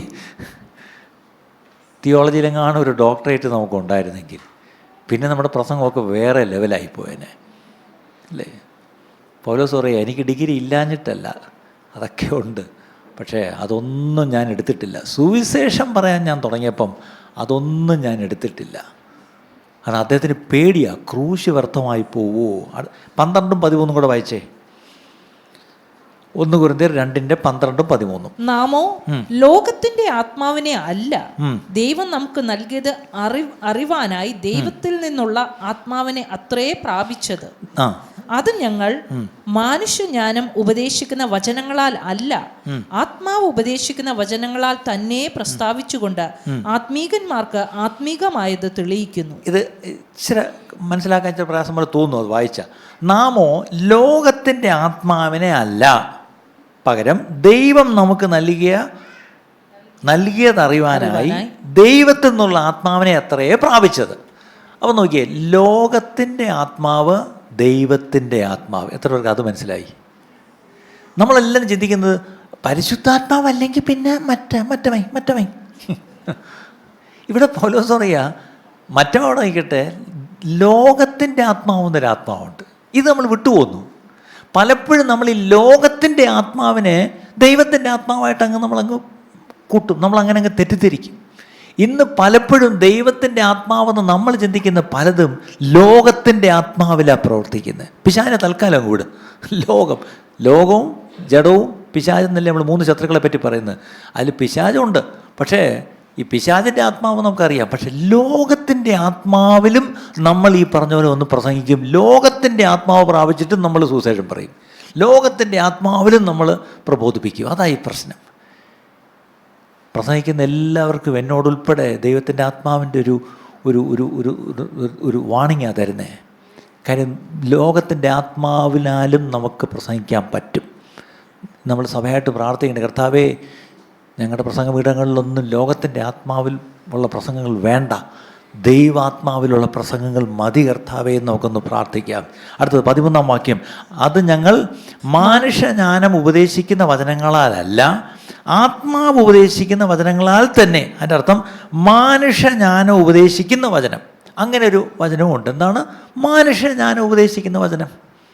പക്ഷേ പൗലോസ് പറയാ, അതല്ല, ആത്മാവ് ഉപദേശിക്കുന്ന വചനം. പ്രത്യേകിച്ച് നിങ്ങൾ പലരും ദൈവവചനം സംസാരിക്കുന്നവരും ഘോഷിക്കുന്നവരും ശുശ്രൂഷിക്കുന്നവരും പ്രസംഗിക്കുന്നവരും പഠിപ്പിക്കുന്നവരും ഒക്കെയാണെന്ന് ഓർക്കണം. നിങ്ങൾ പലരും നല്ലൊരു പങ്ക് നിങ്ങൾ ശുശ്രൂഷയിലുള്ളവരുണ്ട്. നിങ്ങളൊക്കെ ഓർക്കണം, ആത്മാവ് തരുന്ന വചനങ്ങൾ വേണം പറയാൻ. പണ്ടൊരിക്കലും CSIയിലെ അച്ഛൻ്റെ മോനും ഒരു പാസ്റ്ററിൻ്റെ മോനും ക്ലാസ്മേറ്റ്സ് ആയിരുന്നു. കാരണം ഇവർ തമ്മിൽ ഇടയ്ക്കിടയ്ക്ക് ഒരു ഫെയ്ത്ത് മാറ്റേഴ്സിലൊരു തർക്കമൊക്കെ ഉണ്ട്. കാര്യം അച്ഛൻ റിപ്പീറ്റഡ് അച്ഛനാണ്, പട്ടക്കാരനാണ്, ഉപദേശിയാണ്, വലിയ പഠിപ്പില്ലാത്ത ആളാണ്, പക്ഷേ പാവം ഒത്തിരി അധ്വാനിക്കുന്ന ആളാണ്. പട്ടണിയും പരിവട്ടമായിട്ട് കഴിയുന്നൊരു പാവപ്പെട്ട ഉപദേശിയാണ്. അപ്പോൾ ചെറുക്കനും ഈ പറഞ്ഞാലും വിട്ടുകൊടുക്കത്തില്ല. അപ്പോൾ ഈ അച്ഛൻ്റെ മോന് തരം കിട്ടുമ്പോഴേക്ക് ഇവൻ കൊട്ടും. അച്ഛൻ്റെ മോനും മിടുക്കനാണ്, അവനും തിരിച്ച് ഉപദേശിയുടെ മോനിട്ട് നല്ല കൊടുക്കും. ഇവർ തമ്മിൽ ഡിബേറ്റൊക്കെ നടക്കാറുണ്ട്. അപ്പം ഒരു ദിവസം അച്ഛൻ്റെ മോൻ പറഞ്ഞു, ലുക്ക്, എൻ്റെ ഡാഡി പ്രസംഗിക്കുമ്പം ഞായറാഴ്ച പുൽപ്പിറ്റി നിൽക്കുമ്പം നോട്ട്സ് വെച്ചാണ് നല്ല പ്രിപ്പയർ ചെയ്ത് നോട്ട്സ് വെച്ചാണ് എൻ്റെ ഡാഡി പ്രസംഗിക്കുന്നത്. നിൻ്റെ പപ്പായോ? അവൻ എടുത്തുമായി പറയുന്നത്, എൻ്റെ പപ്പ അങ്ങനെ ഒന്നും പ്രിപ്പയർ ചെയ്യത്തില്ല, നോട്ടും വയ്ക്കത്തില്ല, തോന്നിയ പോലെ പ്രസംഗിക്കുന്നത്. അതായത് അങ്ങനല്ല പറഞ്ഞ വായു വരുന്നതാണ് പ്രസംഗിക്കുന്നത്. അതായത് ആത്മാവ് നടത്തുന്ന പോലെ എന്നാണ് പയ്യൻ ഉദ്ദേശിച്ചത്. പക്ഷെ അവൻ പറഞ്ഞപ്പോൾ ഇങ്ങനെ ആയിപ്പോയി, എൻ്റെ പപ്പ അങ്ങനെ എഴുതി വയ്ക്കത്തും പ്രിപ്പയർ ചെയ്യത്തൊന്നുമില്ല, വായു വരുന്നതെല്ലാം അങ്ങ് പ്രസംഗിക്കുന്നു. അത് തന്നെയാണ് കുഴപ്പം. ഇന്ന് പല പ്രസംഗങ്ങളും കേട്ടാൽ അറിയാം, വായു വരുന്നതെല്ലാം അങ്ങ് പ്രസംഗിക്കുക അല്ലേ? അതല്ല നമുക്ക് വേണ്ടത്. ആത്മാവ് തരുന്ന വചനങ്ങൾ വേണം പ്രസംഗിക്കാൻ. ഇത് നിങ്ങൾ എടുത്തോണം, എല്ലാവരും ഇത് മനസ്സിലാക്കിക്കോണം. ആത്മാവ് തരുന്ന വചനങ്ങൾ അല്ലേ? മനുഷ്യൻ്റെ ജ്ഞാനം ഉപദേശിക്കുന്ന വചനമല്ല, ആത്മാവ് തരുന്ന ഉപദേശിക്കുന്ന വചനങ്ങളാൽ തന്നെ പ്രസ്താവിച്ചുകൊണ്ട് ആത്മീകന്മാർക്ക് ആത്മീകമായത് തെളിയിക്കുന്നു. ഇനി ഇത് പലരും വലിയ ജ്ഞാനികളായിരുന്നു. പ്രവൃത്തികളുടെ പുസ്തകം 7-ാം അധ്യായത്തിൻ്റെ 22-ാം വാക്യം, ആക്ട്സ് ചാപ്റ്റർ 7:22, മോശയെ പറ്റി പറയുമ്പോൾ അവിടെ പറയുന്നൊരു സ്റ്റേറ്റ്മെൻ്റ് ഉണ്ട്. അപ്പോസ്തലപ്രവൃത്തി 7:22. മോശ മിസ്രൈമ്യരുടെ സകല ജ്ഞാനവും അഭ്യസിച്ച് വാക്കിലും പ്രവൃത്തിയിലും സമർത്ഥനായി തീർന്നു. ഈ മോശ ആരായിരുന്നു? നമ്മൾ പറയും വിക്കനായിരുന്നു, ആട്ടിടയനായിരുന്നു, അതൊക്കെ പിന്നീട്. പക്ഷെ അതിന് മുമ്പ് ആരായിരുന്നു? മിസ്രൈമിലെ ഈജിപ്ഷ്യൻ യൂണിവേഴ്സിറ്റിയിലെ ടോപ്പറായിരുന്നു ശരിക്കും പറഞ്ഞാൽ. അവിടുത്തെ മിസ്രൈമിലെ സകല ജ്ഞാനവും അഭ്യസിച്ച് അടുത്തത് വാക്കിലും പ്രവൃത്തിയിലും സമർത്ഥനായി തീർന്നു. ഉണ്ടോ? പക്ഷേ ഇത്രയും സമർത്ഥനായൊരു മനുഷ്യനെയാണ് ദൈവം പിടിച്ചത്. പിടിച്ചപ്പം അയാളെന്തോ പറഞ്ഞത്? ആരെ വേണേലും വിട്ടോ, എനിക്ക് ഒരു പരാതിയില്ല, എന്നെ മാത്രം. തമിഴിൽ പറയാം, ആളെ വിടുപ്പാ, എന്നെ വിട്ടേര് ദൈവീത്, ഒരു കഴിവ് എനിക്കില്ല, എനിക്ക് വാക് സാമർഥ്യം ഇല്ല എന്ന് കൺഫസ് ചെയ്യേണ്ടി വന്നു. പക്ഷേ ഈ മോശയെ പറ്റി എഴുതിയിരിക്കുന്നത് ഈജിപ്തിലെ ഏറ്റവും വലിയ പഠിപ്പുകാരനായിരുന്നിരിക്കും. നന്നായിട്ട് പറയാനും അറിയാം, പ്രവർത്തിക്കാനും അറിയാം, അങ്ങനെയുള്ള മനുഷ്യനാണ്. പക്ഷേ ദൈവത്തിൻ്റെ പ്രവർത്തിക്കാൻ ആ ജ്ഞാനം ഒന്നും വേണ്ടായിരുന്നു. ഹീബ്രു യൂണിവേഴ്സിറ്റിയിലെ ഡിഗ്രി ഉണ്ടായിരുന്നു, ഡോക്ടറേറ്റ് ഉണ്ടായിരുന്നു പൗലോസിന്. ദൈവത്തിന് അതൊന്നും വേണ്ട. അതുകൊണ്ട് തന്നെയാണ് ദൈവത്തിൻ്റെ തമാശ നോക്കണേ, ഇങ്ങേരുടെ സുവിശേഷ വേലയുടെ ജൂറിസ്ഡിക്ഷൻ എവിടെയായിരുന്നു? ജാതികളുടെ ഇടയിൽ. ആലോചിച്ച് നോക്കി, ഇദ്ദേഹം ഈ ഗമാലിയലിൻ്റെ കീഴിലിരുന്ന് പഠിച്ച കാര്യങ്ങളൊക്കെ ഒന്ന് ഇറക്കാൻ പുള്ളിക്കൊരു താല്പര്യം കാണും. പക്ഷെ ഇത് ആരോടാ പറയുന്നത്? ഈ ജാതിയെടുത്ത് നിന്നൊക്കെ പറഞ്ഞാൽ നമ്മുടെ പിതാക്കന്മാരായോ എന്നൊക്കെ അവർ പറഞ്ഞു, എന്തോന്ന് സാർ എന്തിനു പറയണത്? കാര്യം ഇവർക്കൊന്നും മനസ്സിലാവുന്നില്ല. അവർ വരും ബർബരന്മാരെ പോലെ ഇരിക്കുക. അതേസമയത്ത് വേറൊരുത്തൻ അയലേ എന്ന് പറഞ്ഞ് വിളിച്ചുകൊണ്ടിരുന്ന പാർട്ടി, അയാൾ വന്നിട്ട് ഈ യഹൂദന്മാരുടെ കയറിയിരുന്നാണ് പറയുന്നത്.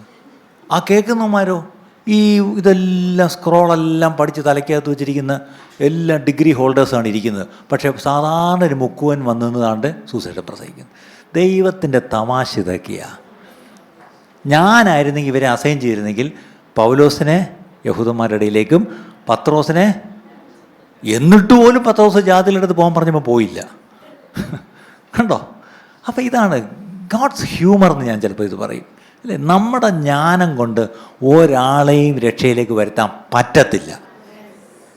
അത് നിങ്ങൾ വിശ്വസിക്കണം. നമുക്കറിയാതൊരു ചിന്ത വരും, എൻ്റെ ജ്ഞാനം കൊണ്ട് എന്തെങ്കിലുമൊക്കെ സംഭവിക്കുമെന്ന്. ഇല്ല, നമ്മുടെ ജ്ഞാനത്തെ ദൈവം പൊളിച്ചടുക്കി തരും. ചിലപ്പോൾ നമ്മൾ ജ്ഞാനം കൊണ്ടൊരു വലിയ പ്രസംഗം പ്രസംഗിച്ചു, അല്ലെങ്കിൽ ഒത്തിരി സമയം എടുത്തൊരാളുടെ സുവിശേഷം പറഞ്ഞു, ഒന്നും സംഭവിക്കത്തില്ല. അതേ സമയത്ത് ഈ പറഞ്ഞല്ലേ ഒരു ജ്ഞാനവും ഇല്ലായിരുന്നു, സിമ്പിൾ ഒരു കാര്യം പറഞ്ഞു, പക്ഷെ അത് എവിടെയോ കയറി തൊട്ടു. ശ്രദ്ധിച്ചിട്ടുണ്ടോ നിങ്ങൾ? അതെന്താ? ദൈവാത്മാവിൻ്റെ ഒരു പ്രവൃത്തിയായിരുന്നു അത്. അതുകൊണ്ട് ഈ ദിവസങ്ങളിൽ ഇതുപോലുള്ള ദൈവാത്മാവിൻ്റെ പ്രവൃത്തി ദൈവസഭയിൽ നടക്കട്ടെ. നമ്മൾ ആരോട് സുവിശേഷം പറഞ്ഞാലും ആത്മാവിൻ്റെ വചനങ്ങൾ പറയണം പ്രിയപ്പെട്ടു. അതിൻ്റെ അർത്ഥം അങ്ങോട്ട് കണ്ണടച്ചെന്ന് കുറേ അന്വേഷ പറയണമെന്നല്ല, ആത്മാവ് തരുന്ന വചനം പറയണമെന്നാണ്. അതാണ് ആത്മാവിൻ്റെ ദൈവത്തിൻ്റെ സർവായുധ വർഗത്തെപ്പറ്റി പറയുമ്പം, വാളിനെ പറ്റി പറയുമ്പം സ്പിരിറ്റ് അനോയിൻറ്റഡ് വേർഡ് എന്നാണ്. വചനമാകുന്ന ആത്മാവിൻ്റെ വാൾ, അതാണ് നമ്മുടെ കയ്യിൽ ദൈവം തന്നിരിക്കുന്നുള്ള കാര്യം മറക്കരുത്. ഇനി പൗലോസിനെ പറ്റി പറയുമ്പോൾ ഒരു സ്റ്റേറ്റ്മെൻറ്റ് 2 കൊരിന്ത്യർ 10 പൗലോസ് തന്നെ പറയുന്നൊരു കാര്യം തന്നെപ്പറ്റി തന്നെയാണ് പറയുന്നത്. 2 കൊരിന്ത്യർ 10:10-11 അവന്റെ ലേഖനങ്ങൾ ഘനവും ഊറ്റവും ഉള്ളവ തന്നെ, ശരീര സന്നിധിയോ ബലഹീനവും വാക്ക് നിന്യവും അത്രയെന്ന് ചിലർ പറയുന്നുവല്ലോ. പൗലോസ് പറയാ, എന്നെ പറ്റി ഒരു കമൻറ്റ് നിങ്ങൾ കേട്ടിട്ടുണ്ടല്ലോ അല്ലേ? എന്താണ്? അവൻ്റെ ലേഖനങ്ങൾ ഭയങ്കര കട്ടിയാണ്. ശശി തരൂരിൻ്റെ ഇംഗ്ലീഷും അല്ല, ഒന്നും മനസ്സിലാവത്തില്ല. ഇത് പൗലോസിനെ പറ്റി പറയുന്നൊരു തമാശയായിരുന്നു അവിടെ. എന്താണ്? ഇവരുടെ ലേഖനങ്ങൾ ഭയങ്കര ഘനവും ഊറ്റവുമുള്ളവ തന്നെ, പക്ഷെ കണ്ടാലോ, അത് ഇംഗ്ലീഷിൽ വായിച്ചാലേ അത് കറക്റ്റായിട്ട് പിടി കിട്ടു. എന്താണ്? കണ്ടാലോ അയ്യേ, എന്താണ്? ശരീരസന്നിധി. അദ്ദേഹം ഈ പൗലോസിൻ്റെ ശരീരപ്രകൃതി വളരെ പൊക്കം കുറഞ്ഞൊരു മനുഷ്യനും അദ്ദേഹത്തിൻ്റെ ഒരു നല്ലൊരു വാക്കുണ്ട്, അദ്ദേഹത്തിന് ഒട്ടും അട്രാക്റ്റീവ് ആയിരുന്നില്ല അദ്ദേഹം. വാക്ക് നിന്ദ്യവും അത്രേ. അദ്ദേഹം ശരീരസന്നിധിയോ ബലഹീനവും വാക്ക് നിന്ദ്യവും അത്രേ എന്ന് ചിലർ പറയുന്നുവല്ലോ. ഇതേ തുറന്നാൽ സത്യം പറഞ്ഞ ആൾക്കാർക്ക് ഇഷ്ടപ്പെടത്തില്ല. പക്ഷെ ഓർക്കണം, അയാളല്ല ഇത് പറയുന്നത്, അയാളിലൂടെ പരിശുദ്ധാത്മാവാ പറഞ്ഞുകൊണ്ടിരുന്നത്. ഇത് ഓർക്കണം പ്രിയപ്പെട്ടവരെ. നമ്മളത് ഡെലിവർ ചെയ്യുന്ന മോഡോ ഒന്നുമല്ല വിഷയം, അല്ലേ? എൻ്റെ ഗ്രാമറും അല്ല വിഷയം, ഒന്നുമല്ല വിഷയം. ആത്മാവ് തരുന്ന വചനങ്ങൾ പറഞ്ഞാൽ, ഈ പറഞ്ഞ പോലെ ഞാൻ എത്ര പഠിച്ചിട്ടുകൊണ്ട് അവിടെ കൊണ്ട് ഡെലിവർ ചെയ്യുന്നതല്ല കാര്യം. ഞാൻ പഠിച്ചതുകൊണ്ട് ഒരു ഗുണവും ചിലപ്പോൾ ഉണ്ടാകത്തില്ല, പക്ഷേ ഞാൻ കാഷ്വലായിട്ട് പറഞ്ഞൊരു വാക്കായിരിക്കും അവിടെ ആത്മാവ് എടുത്ത് പ്രവർത്തിക്കുന്നത്. അവിടെ ദയവായി നിങ്ങൾ ഓരോരുത്തരും ഈ പറഞ്ഞ പോലെ നിങ്ങളായിരിക്കുന്ന അവസ്ഥയിൽ ദൈവത്തിൽ ആശ്രയിച്ച് പരിശുദ്ധാത്മാവിൻ്റെ സഹായം ചോദിച്ചുകൊണ്ട് നിങ്ങൾ പോയി കാര്യങ്ങൾ ചെയ്യുക. ദൈവം ശക്തമായി നിങ്ങൾ ഓരോരുത്തരെടുത്ത് ഉപയോഗിക്കും പ്രിയപ്പെട്ടവരെ. ദൈവം ശക്തമായിട്ട് നിങ്ങളെടുത്ത് ഉപയോഗിക്കും. ഓക്കെ, അപ്പം രണ്ട് കാര്യം ഞാൻ പറഞ്ഞു. എന്തായിരുന്നു? ഒന്ന്, ഒത്തിരി ഇൻഫർമേഷൻ കിട്ടുന്നു, പക്ഷേ ഇൻസ്പിറേഷൻ ഇല്ല. രണ്ടാമത്, ഒത്തിരി വാഗ്വൈഭവമുണ്ട്, ഒറേറ്ററി സ്കിൽസ് ഉണ്ട്, പക്ഷേ പ്രൊഫറ്റിക് വോയിസ് അല്ല. ഇന്നത്തേക്കുള്ള പ്രൊഫറ്റിക് വോയിസ് എന്തോ? ദൈവസഭയോട് ഈ 2025 ദൈവസഭയോട് ആത്മാവ് എന്താ പറയുന്നത്? അല്ലെങ്കിൽ ഭാരത സഭയോട് ദൈവം എന്താ പറയുന്നത്? ഇപ്പം ഞാനിപ്പം പോയപ്പം ഗൾഫിലൊക്കെ ചോദിച്ചു, പാസ്റ്ററെ എന്താണ് സഭയോടൊക്കെ ആത്മാവ് പറയുന്നത്? ഞാനും ഇത് തന്നെ ചോദിച്ചുകൊണ്ടിരിക്കുന്നത്. നമ്മൾ കേട്ടാൽ ദൈവം നമ്മളോട് പറയും. നമ്മുടെ ചെവി ഒന്ന് ഓർത്താൽ ദൈവശബ്ദം കേൾക്കാം. പക്ഷെ അത് കേട്ടിട്ട് വേണം സഭയോട് പറയാൻ, അല്ലേ? മൂന്നാമതൊരു കാര്യം കൂടി പറഞ്ഞ് പെട്ടെന്ന് നിർത്താം. Too much of entertainment and excitement in churches. ഒരുപാട് എന്താണ് എൻ്റർടൈൻമെൻറ്റ് മലയാളം എന്തുവാ? എൻ്റർടൈൻമെൻറ്റ് എന്ന് പറഞ്ഞാൽ എല്ലാവർക്കും അറിയാം, പക്ഷേ അതിൻ്റെ മലയാളം അറിയത്തില്ല. തമിഴിലാണെങ്കിൽ ഓരോ വാക്കിനും തമിഴുണ്ട്. ഒരിക്കലും ഒരു ഇംഗ്ലീഷ് വാക്ക് തമിഴിൽ പ്രസംഗത്തിൽ ഉപയോഗിക്കത്തില്ല, അറിയാമോ? പക്ഷെ നമുക്ക് എല്ലാം ഇംഗ്ലീഷാണ് കയറി വരുന്നത്. എൻ്റർടൈൻമെൻറ്റ് എന്ന് പറയുമ്പോൾ എല്ലാവർക്കും മനസ്സിലായി, ഇനിയിപ്പോൾ അതിന് തർജ്ജമ ചെയ്യേണ്ട ആവശ്യമില്ല, അല്ലേ? പക്ഷേ അതിൻ്റെ ഒരു മലയാളം പറഞ്ഞാൽ അറിഞ്ഞത്തില്ല. പോട്ടെ. അപ്പം എൻ്റർടൈൻമെൻറ്റും അടുത്തത് എക്സൈറ്റ്മെൻറ്റും എല്ലാവരെയും ആവേശം കൊള്ളിക്കും. പ്രസംഗപീഠത്തിൽ നിന്നങ്ങ് ആവേശപൂരിതരാക്കും എല്ലാവരെയും. ബട്ട് ടൂ ലിറ്റിൽ എഡിഫിക്കേഷൻ, ഒരു എഡിഫിക്കേഷൻ, ആത്മീയ വർധന ഉണ്ടാവുന്നില്ല, അല്ലേ? 1 മണിക്കൂർ പ്രസംഗം കേട്ടപ്പോൾ എനിക്കങ്ങ് ഇരിക്കാൻ പറ്റില്ല. ഞാൻ അവിടെ ഇങ്ങനെ സ്പ്രിങ്ങി നിൽക്കുകയായിരുന്നു. സ്പ്രിങ്ങി നിന്നു. ഇടയ്ക്കിടയ്ക്ക് ഞാൻ എഴുന്നേറ്റ് നിന്ന് കൈയടിച്ചു. എഴുന്നേറ്റ് നിന്ന് കൈയടിച്ചു. പിന്നെ കുറേ നേരം ഞാനിങ്ങനെ ഞാൻ വേറൊരു ലോകത്തായിരുന്നു. എല്ലാം കഴിഞ്ഞ് വീട്ടിൽ പോയപ്പം ഒന്നും സംഭവിച്ചില്ല. എന്തുവായിരുന്നു അവിടെ പ്രസംഗിച്ചേ? ഞാൻ മുള്ളെ നിൽക്കുമല്ലായിരുന്നു, ഞാൻ സ്പ്രിങ്ങയിലായിരുന്നു. ആ ദൈവദാസൻ എന്നാ അഭിഷേകമാ. ഈ സ്പ്രിങ്ങൽ 1 മണിക്കൂർ എഴുന്നേറ്റ് നിന്ന് കൈയടിച്ചു. What was edification? എന്തായിരുന്നു? ഞാൻ എഴുന്നേറ്റ് നിന്നില്ല, സ്പ്രിങ്ങിൽ നിന്നില്ല, കയ്യും അടിച്ചില്ല. പക്ഷേ ആ മനുഷ്യൻ പറഞ്ഞത്, അല്ലെങ്കിൽ ആരെങ്കിലും ആരോ ആവട്ടെ, ചിലപ്പോൾ ഒരു കൊച്ചു കുട്ടിയായിരിക്കും അവിടെ നിന്ന് പറഞ്ഞത്, പക്ഷെ അത് എന്നോടാണ്. എൻ്റെ ഉള്ളിൽ എവിടെയോ ചെന്നത് തറച്ചു. എൻ്റെ ഉള്ളം കുത്താൻ തുടങ്ങി. ഞാനറിയാതെ അവിടെ കുഞ്ഞിരുന്ന് കരയാൻ തുടങ്ങി. പെട്ടെന്ന് ദൈവം എന്നെ ചിലതങ്ങോട്ട് പുറകോട്ട് എന്നെ ഓർപ്പിച്ചു. ഞാനവിടെ ഇരുന്നുകൊണ്ട് ഏറ്റു പറഞ്ഞു. ഞാനൊരു തീരുമാനമെടുത്തു. ഞാൻ ആ മേഖലയിൽ ഞാനിനി ഒരു മാറ്റം വരുത്തും. ഇന്നു മുതൽ ഞാൻ മാനസാന്തരപ്പെടും, അല്ലെങ്കിൽ ഞാൻ മനം തിരിഞ്ഞായിരിക്കും എൻ്റെ ജീവിതം എന്നൊരു തീരുമാനമെടുത്ത്. അതിൻ്റെ അർത്ഥം എന്താ? എഡിഫിക്കേഷൻ ഉണ്ടായി. എഡിഫിക്കേഷൻ മാത്രമല്ല, എംപവർമെൻറ്റും കൂടെ ഉണ്ടാവും, അല്ലേ? ശാക്തീകരണം, അല്ലേ? നമ്മളൊരു വചനം കേട്ടിട്ട് അകത്തൊന്ന് ബലപ്പെട്ടു പോയോ, അല്ലേ? ഞാനിന്ന് വളരെ തകർന്നാണ് ചെന്നത്. ഇന്ന് രാവിലത്തെ സർവീസ് കഴിഞ്ഞപ്പോൾ 2 സഹോദരിമാർ എൻ്റെ അടുത്ത് വന്ന് പറഞ്ഞു, സത്യം പറഞ്ഞാൽ ഞങ്ങൾ വളരെ തകർന്നാണ് ഇന്ന് സർവീസിലിരുന്നത്. വരണമെന്ന് വിചാരിച്ചിരുന്ന്, കാരണം അങ്ങനെ ഒരു ചെറിയൊരു പ്രശ്നം. പക്ഷെ ഇവിടെ വന്നിരുന്നപ്പം ഇന്നിവിടെ കേട്ട ഒരു വാക്ക് പെട്ടെന്ന് അങ്ങ് ധൈര്യപ്പെടുത്തി. പെട്ടെന്ന് അയ്യോ ഇന്ന് വരാതിരുന്നെങ്കിൽ ആ വാക്ക് കേൾക്കാൻ പറ്റത്തില്ലായിരുന്നല്ലോ. അപ്പം ദൈവം എന്നെ കൊണ്ടുവന്നു, ദൈവത്തിൻ്റെ സ്തോത്രം എന്ന് പറഞ്ഞിട്ടൊരു സഹോദരി ഓടിപ്പോയി. കണ്ടോ, ഈ പറഞ്ഞ വലിയ പ്രസംഗത്തിലൂടെ അല്ല അവിടെ സംസാരിച്ചത്. ഏതോ ആരോ പറഞ്ഞ ഒരു വരിയാണ് ഒരാളോട് തൊട്ടത്. ഇതുപോലെ ഇന്ന് ആത്മീയ വർധനയ്ക്ക് വേണ്ടുന്നത് നമുക്ക് കിട്ടുന്നുണ്ടോ പ്രിയപ്പെട്ടവരെ? അതോ വെറും എൻ്റർടൈൻമെൻറ്റും എക്സൈറ്റ്മെൻറ്റും മാത്രമേ ഉള്ളൂ? 1 കൊരിന്ത്യർ 14 അധ്യായം 3 ആദ്യം വായിച്ചിട്ട് 1 കൊരിന്ത്യർ 14 അധ്യായം ആത്മാവരങ്ങളെക്കുറിച്ചുള്ള അധ്യായമാണെന്ന് അറിയാമല്ലോ. 1 Corinthians 14:3 പ്രവചിക്കുന്നവനോ ആത്മീക വർധനയ്ക്ക്. ഒരുത്തൻ പ്രവചിച്ചാൽ എന്തിനായിരിക്കണം? ആത്മീയ വർധനയായിരിക്കണം. മകനെ, നിന്റെ മകൾ ഓസ്ട്രേലിയയുടെ പ്രദേശത്ത് പോകുന്നതായിട്ട് ഞാൻ കാണുന്നു. രാവിലെ റോബിൻ പറഞ്ഞൊരു കഥ കേട്ടായിരുന്നല്ലോ. ഇപ്പോഴാണെന്ന് പറഞ്ഞാൽ നേരത്തെയാണോ പറഞ്ഞത് റോബിൻ? ഇംഗ്ലീഷിൽ ഒരു കഥ. റോബിൻ്റെ ചർച്ച് ഇപ്പുണ്ട്. റോബിൻ്റെ പപ്പ പാസ്റ്ററാണ്. അവിടെ നാട്ടിൽ നിന്നൊരു പ്രവാചകൻ ചെന്നു. അപ്പോൾ അവിടെ സാക്ഷി പറഞ്ഞ കൂട്ടത്തിൽ ഒരു സഹോദരി എഴുന്നേറ്റ് പറഞ്ഞു, എല്ലാവരും എനിക്ക് ലീവ് കിട്ടാൻ വേണ്ടി എൻ്റെ ചീഫിന് വേണ്ടി, ബോസിന് വേണ്ടി പ്രാർത്ഥിക്കണം. എനിക്ക് ആരാധനയ്ക്ക് വരാൻ ലീവ് തരുന്നില്ല, അതിനുവേണ്ടി പ്രാർത്ഥിക്കണം എന്ന് പറഞ്ഞ് എല്ലാവരും കേട്ടു. ഈ പ്രവാചകൻ അങ്ങോട്ട് ശുശ്രൂഷ തുടങ്ങിയപ്പോൾ ചെന്നിട്ട്, മകളെ, എന്താണ്, നിൻ്റെ ഡോക്ടർ നിനക്ക് ലീവ് തരും. ഇവരൊരു ഗാർമെൻറ്റ് മേക്കിംഗ് കമ്പനിയിലെ സ്റ്റാഫായിരുന്നു, നേഴ്സല്ലായിരുന്നു. ബാംഗ്ലൂരായതുകൊണ്ടും ഒരു മലയാളി സഹോദരി ആയതുകൊണ്ടും ഞായറാഴ്ച ലീവ് കിട്ടുന്നില്ല എന്നുള്ളതുകൊണ്ട് വിചാരിച്ചത് എന്താ, നേഴ്സായിരിക്കും, മേട്രൺ കൊടുക്കുന്നില്ല എന്നാണ് വിചാരിച്ചത്. അപ്പം മേട്രൺ ലീവ് തരുമെന്നാണ് പ്രവചിച്ചത്. പാവം, ഇവർ മേട്രൻ്റെ കീഴിൽ ജോലി ചെയ്യുന്നതല്ല, ഒരു ഫാക്ടറി ജോലി ചെയ്യുന്ന സ്ത്രീയാണ്. ഞാൻ ചോദിച്ചോട്ടെ, അതുകൊണ്ട് എന്ത് ആത്മീയ വർധനയാണ് ഉണ്ടായത്? ഇവിടെ വചനം പറയുന്നത് പ്രവചിക്കുന്നവനോ ആത്മീയ വർധനയ്ക്കും പ്രബോധനത്തിനും ആശ്വാസത്തിനുമായി മനുഷ്യരോട് സംസാരിക്കുന്നു. ഈ 3 കാര്യം പ്രവചനത്തിലുണ്ടാവണം. ആത്മീയ വർധന ഉണ്ടാവണം. അടുത്തെന്തുണ്ടാവണം? പ്രബോധനം എന്ന് പറഞ്ഞാൽ എൻകറേജ്മെൻ്റ് എന്നാണ്, അല്ലേ? എൻകറേജ്മെൻറ്റ്. ഞാൻ ക്ഷീണിച്ചു വന്നിരുന്നു, പക്ഷേ എന്നെ എൻകറേജ് ചെയ്തു. അടുത്തത് ആശ്വാസം. ഞാൻ ആശ്വാസം നിരസിക്കുന്നൊരു അനുഭവത്തിലാണ് ഞാൻ വന്നിരുന്നത്, പക്ഷേ ദൈവവചനം. ഇനി പ്രവചനം എന്ന് പറഞ്ഞാൽ എൻ്റെ അർത്ഥം എഴുന്നേറ്റ് നിന്ന് തലയിൽ പോയി കൈവച്ച് പ്രവചിക്കുന്ന പ്രവചനം അല്ല ഇവിടെ ഉദ്ദേശിക്കുന്നത്. ദൈവവചനത്തിലൂടെയുള്ള പ്രബോധനം, ദൈവവചനത്തിലൂടെയുള്ള ആശ്വാസം, ദൈവവചനത്തിലൂടെയുള്ള ആത്മീയ വർധന, അതാണ് നമുക്ക് ഉണ്ടാവേണ്ടത് പ്രിയപ്പെട്ടവർ. എൻ്റെ 12-ാം വാക്യം കൂടെ വായിച്ചാട്ട്, അവണ്ണം നിങ്ങളും ആത്മവരങ്ങളെക്കുറിച്ച് വാഞ്ചയുള്ളവരാകിയാൽ സഭയുടെ ആത്മീയ വർധനയ്ക്കായി സഫലന്മാരാകുവാൻ ശ്രമിപ്പിൻ.